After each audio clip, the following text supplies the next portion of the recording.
Welcome to my channel Study with Smartphone.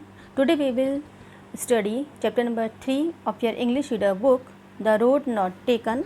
This is a poem written by poet Robert Lee Frost. Two roads diverged in a yellow wood. So two roads means जो writer है poet है वो एक ऐसी जगह पहुंच जाता है जहाँ पे आगे दो रास्ते निकल रहे हैं.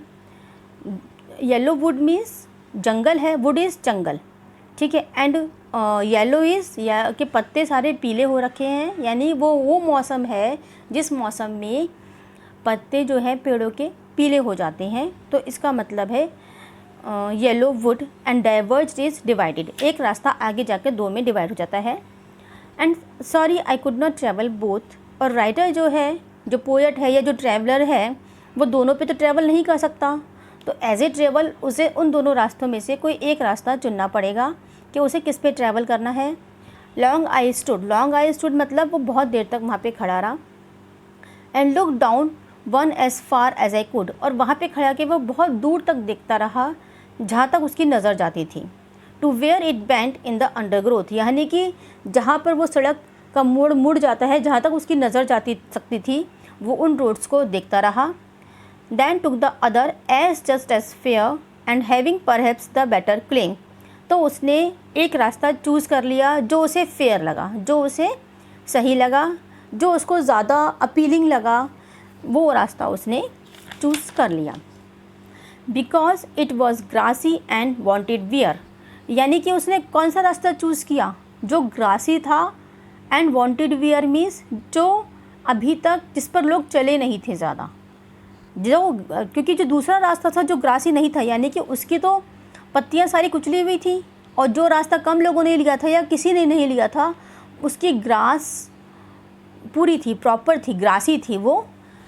दो as far that the passing there had worn them really about the same, लेकिन वो अभी भी थोड़ा कंफ्यूज है कि क्या पता हो सकता है दोनों रोड्स को इक्वली चूज़ किया गया हो, और ये सिर्फ उसका एक भ्रम हो कि नहीं एक रोड कम है और एक रोड को ज़्यादा लोगों ने चूज़ किया है. And both that morning equally lay in leaves no step had trodden vague, लेकिन फिर वो ध्यान से देखता है कि नहीं, लीव्स जो हैं, जो रास्ते पे लीव्स पड़ी हुई हैं, no step had trodden black means वो क्रश्ड नहीं है, उन पे कोई भी चला नहीं है. तो फिर वो अपने डिसीजन को दोबारा से देखता है कि चलो ठीक है, मैं फर्स्ट वन ही चूज़ करता हूँ और दूसरे रास्ते को मैं किसी और दिन के लिए रख लेता हूँ, फिर कभी आके इस रास्ते पे मैं चलूँगा. Yet knowing how may Leeds on the way, लेकिन फिर वो ये सोचता है कि पता नहीं मैं किस दिन लौट के आ पाऊँगा नहीं आ पाऊँगा उस दूसरे रास्ते पे चुनने के लिए. ये डाउट क्यों है पोएट को? बिकॉज लाइफ में हम कई बार एक डिसीजन ले लेते हैं तो हमें उसी पे ही आगे बढ़ना होता है. जैसे आप लोगों को आगे डिसीजन लेना होगा अपने करियर को लेके या अपने किसी रिलेशन को लेके, या बहुत सी चीज़ें लाइफ में आपको आएंगी जिसके लिए आपको डिसीजन लेना होगा. तो हो सकता है आप एक डिसीजन लेने के बाद आपको उसी पे ही आगे बढ़ना हो, आप सेकंड डिसीजन लेने के लिए दोबारा लौटकर आ ही नहीं पाएँ. तो सेम जो पोएट है उसे डाउट है कि अगर मैंने एक रास्ता चूज़ कर लिया तो हो सकता है मैं उस दूसरे रास्ते को लेने के लिए कभी लौटकर आ ना पाऊँ. और ये बात उसे कब पता लगेगी?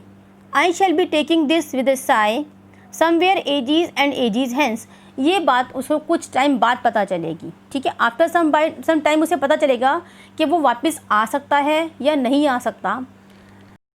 यानी कि हम जो डिसीजन एक बार ले लेते हैं तो हमें कुछ टाइम बाद पता चलता है कि हमारा डिसीजन सही था, गलत था. तो हमें दोबारा मौका मिलता है चेंज करने का, अपने डिसीजन को नहीं चेंज करने का. तो हमें अपना डिसीजन बहुत केयरफुली लेना चाहिए, सारे पॉजिटिव्स एंड नेगेटिव्स को ध्यान में रख के. ज़रूरी नहीं है कि हमें दोबारा मौका मिले अपने डिसीजन को चेंज करने का. Two roads diverge in a wood and I took the one less travel by, यानी कि अगेन उसने फिर बताया कि दो रोड्स जा रही थी जंगल की तरफ, मैंने वो चूज़ कर ली जो कम ट्रैवल की गई थी. And that has made all the difference, और उसी से ही सारा फ़र्क पड़ता है. क्या फ़र्क पड़ता है? आप लाइफ में जो डिसीजन लेते हो उससे ही आपकी लाइफ किस तरह की होने वाली है, इस चीज़ से ही सारा आपकी लाइफ में डिफरेंस होता है.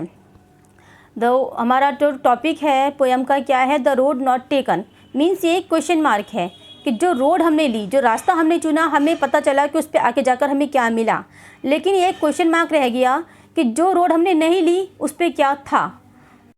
इस पोएम के रिगार्डिंग आपकी कोई क्वेरीज़ हो, कोई प्रॉब्लम्स हो या कोई सजेशंस हो तो आप कमेंट करके मुझसे पूछ सकते हैं या बता सकते हैं। Thank you.